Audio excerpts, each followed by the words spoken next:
Hi guys! Good day to you. I have just finished cleaning up the sala dahil grabe may time ako today.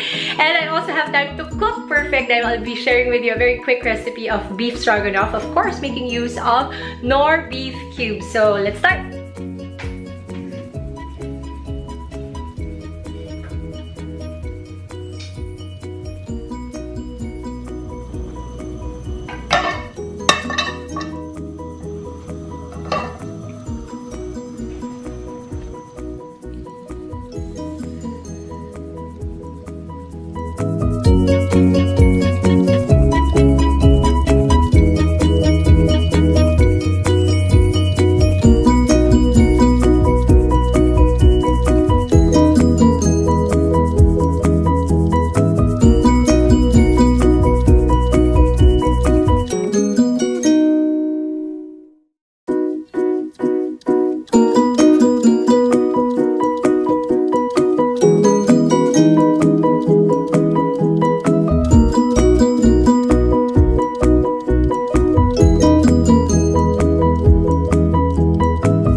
What's that, babe?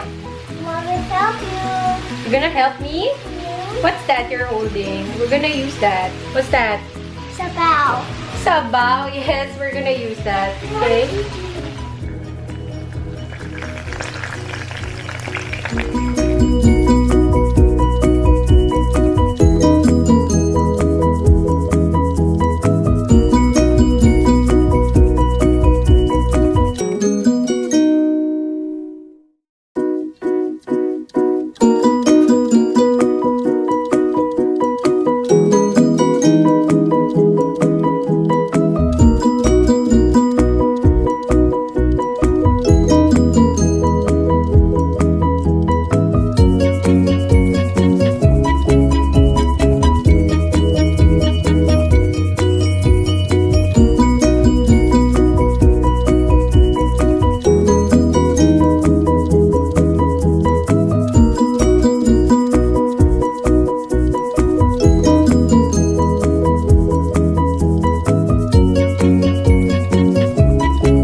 And there you have it! My beef stroganoff using Knorr beef cubes.